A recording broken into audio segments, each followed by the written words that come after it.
Okay, this is a GCSE maths video then on formula. We're going to look at substitution and we're going to look at rearranging formula here. So just a wee bit then about formula. In a formula, letters are used to represent variables. We know, for example, F equals ma. You'll have learned that in physics, where force equals mass times acceleration. We substitute values into the formula to calculate the value of the subject of the formula.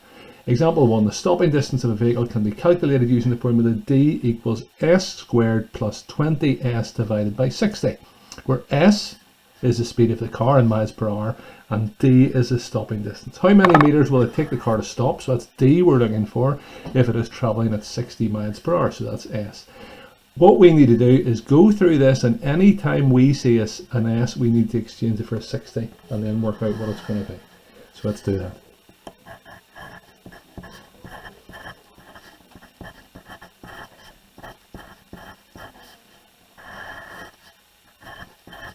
So we've subbed in there. Anytime I've seen an s, I've just exchanged it for a 60. I've written out the same thing again. 60 squared, use your calculator if you wish, 3,600. 20 times 60 is going to be, what's that going to be, 1,200. And we're going to divide that all in by 60. And d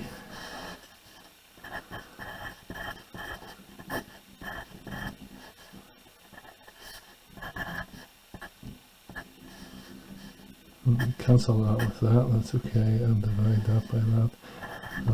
The answer then, in that case, is going to be 80 meters. You use your calculator there if you wish. It doesn't make too much odds.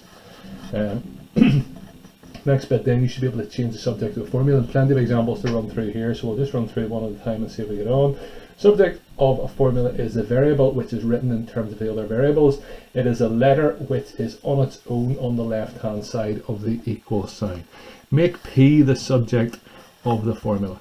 So p is currently multiplied by x, and then we take away a, so we've got to do the opposite of each of those to work our way through, and that's generally my best rule for trying to work these things out. So n equals px, take away a. We don't want to do the opposite of what's currently happening here. There's currently an a taken away, so to get rid of the a, we're going to add a to both sides. So n plus a equals px. To get the to get the p on its own, we need it's currently multiplied by the x, so we need to divide then by the x. Sorry, my pencils are giving me hassle here. Divide both sides by x, we get n plus a over x equals p. Final line, as I said, it says here, get the letter on its own on the left hand side, so just rewrite this as n plus a all over x. Next one, make c the subject of the formula and b minus a. C plus e equals d. Special wee trick in this one, the letter I'm trying to get on its own, which is a c, I like to be positive. So the way I would always do it is I'm going to add the ac to both sides. And then I think we're a line from home. So add ac to both sides. There are other ways, but that's the way you just end up in less trouble. So hopefully you see what I've done there. I've added AC to this side, so the AC disappears, and I've added AC then to this side. So then we're good. Now we're going to subtract D. B plus E minus T equals AC. And then we want the C on its own, so we're going to divide by A. B plus E minus D all over A equals C, and as in the previous one, we put this on the left hand side. B plus E minus D all over A. Example 3, make A the subject. A couple of ways of doing this one. I don't like the look of this bracket, so I'm going to get rid of it first of all. So I'm going to multiply it in a bracket, and it's going to give me y equals 3m minus ma plus 2. The letter I'm trying to get on its own is currently a negative. So add ma to both sides.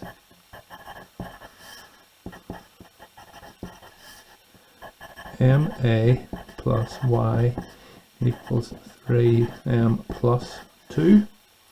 Take away y.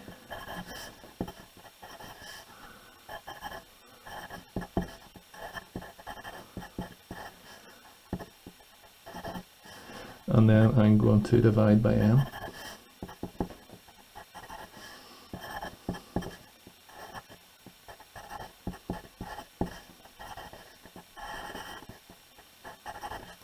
And that's all sorted in for that one. We've made A the subject of the formula, A sitting on its own.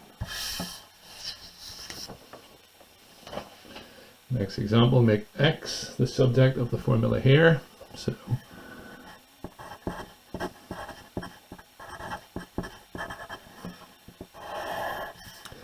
I'm going to add Y to both sides to get rid of this Y.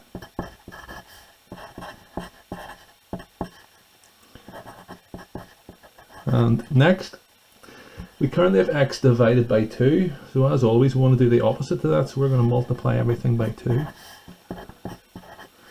That's going to give me X on this side. And then 2 upon K plus Y. So we can write it like that. That would be fine. You should get full marks for that. Or if you want, you can multiply your bracket with this 2K plus 2Y. Example 5 starting to get slightly trickier, but we still should be okay. The one we're trying to get on its own there is on the bottom line, so we don't like that, so we want to multiply both sides then by our bottom line.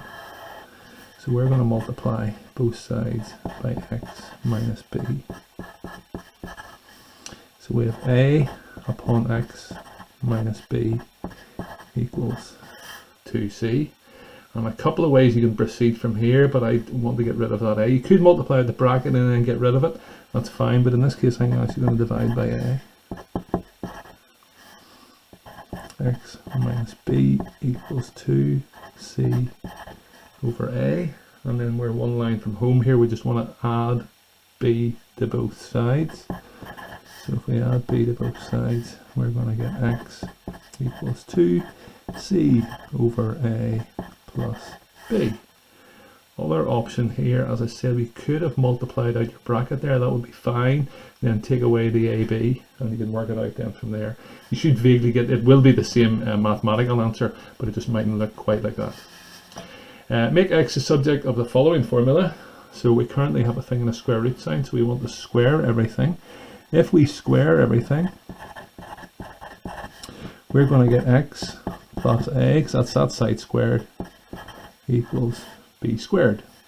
As long as you get that line, the rest very easy. We're going to take away a then for both sides, and we're going to get x equals b squared minus a.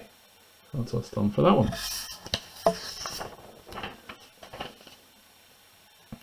Make y the subject of this formula. So this is currently squared, so we're going to take the square root of both sides. If we take the square root of both sides, we're going to get ay minus b equals the square root of p.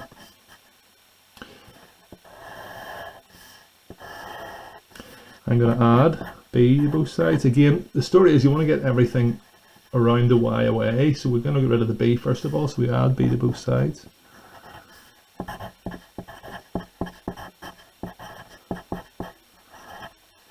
And then I'm going to divide by a. So we get y equals the square root of p plus b all over a. And there's other ways of writing that. We could write root p over a plus b over a, and that's fine as well. But the general way we tend to write it looks a bit like that. Make r the subject of the formula. This one gets a bit trickier now. This fraction's pretty messy. And again, we have different ways of dealing with that, but let's see how we get on. I'm going to multiply everything by 3. That might look a wee bit rogue, but we'll see how we go. That's going to give me 3v equals 4 pi r cubed. Now that's pretty tricky to see. We currently have 4/3 pi r cubed. If we times that by 3, it gets rid of the 3 there, we end up with 4 pi r cubed. If we times this by 3, we get 3v. We want the r on its own, so we're going to get rid of the 4 pi, so we're going to divide both sides by 4 pi. You could divide by 4 and then by pi, but might as well do both at once. Over 4 pi equals r cubed. And now, instead of taking the square root, which we did up here, if you remember, we want to take the cube root of both sides. And if you take the cube root of both sides, you just write 3v over 4 pi with the cube root signing up. We end up then with r, and as ever I want to see the r written on its own on the left hand side. Cube root of 3v all over 4 pi. Okay. Question 9, again a bit of a tricky one as well. Make x a subject of the formula r equals px plus qx. This is one of the tougher ones. This would be one of the harder ones, so that it doesn't even look like it. We can't get one of these x's on the own and have the x on the other side. That kind of breaks the rules. If you make x a subject, x needs to be the only one in there, and because we have two x's, we need to factorize this right hand side here. So here's what I mean by this. X p plus q. Now take a wee second and look at that and making sure you can see that's the same thing. X times p gives me px, x times q gives me qx, so that's just the same thing as what I've written above there. The good news about that is I've got it down to 1x. Now if we divide by p plus q, we're pretty much there. So r over p plus q equals x, and then writing it out the right way around, r over p plus q. Final one, good news all. Make a the subject of the following formula. Fraction in here that I don't like, I'm going to get rid of it. First of all, note as well there are two a's here, so we're going to have to deal with those at some stage as well. So I'm multiplying by c.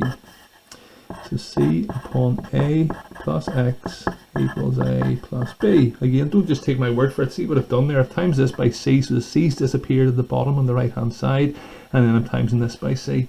I'm now going to multiply out my bracket, so I'm going to get a c plus c x equals a plus b. We standard line you would hear at A level, or you'd hear kind of higher GCSE, is the letter you're trying to get its own, get all those to that side and get everything else to the other side. So I'm going to do two moves here. I'm going to take away a from both sides, and I'm going to take away cx from both sides. So I'm getting rid of the no a's on this side over to here, and then this one over to here. So ac, and I'm also taking away cx. Hopefully you're okay with the two moves there. So AC minus A equals B minus CX. Again, don't just copy it down willy-nilly. Take a wee look and make sure that makes sense in your head. Same as the previous example, we have A's in two different parts here, so we need to factorize that out. And that's how you do that. If you multiply that bracket, you'll end up then with that. That's a tricky move. You end up there with that. Need longer lines here, I guess that's why they've given a page for this one. And then divide then by our bracket, divide by c minus 1. And a equals b minus cx all over c minus 1. Fairly tough going.